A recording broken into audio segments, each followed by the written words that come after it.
Yung nakapanood kagahapon, di ko lang alam kung kailan ko na-upload, nakalimutan ko na. Sa dami-dami ba naman.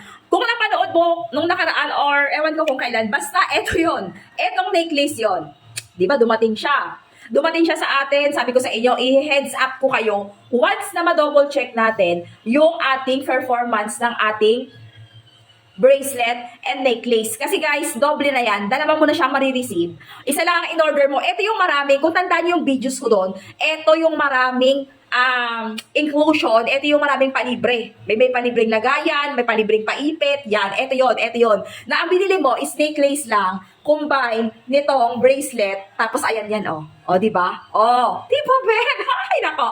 Eto na, hands up ko na kayo. Gamit na gamit ko to mga pangga ko, as in super gamit na gamit ko. So far, so good. Pinawisan, iniligo, isinwimming natin. Hindi naman napano, hindi nangupas, hindi nangitim. Ibinabad na natin, isinabon, ipinanglaba, ayan yan. Oh, grabe siya guys. Oh, ayan, ang ganda-ganda.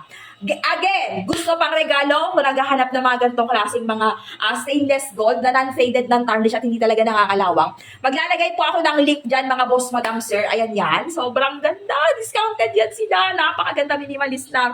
Tingnan mo naman, diba? Grabe guys. So, napakasulit talaga nito. Promise mga pangga, hindi ako papaya sa inyo. Maglalagay ako ng link dyan sa baba. Diyan ka lang mag-check.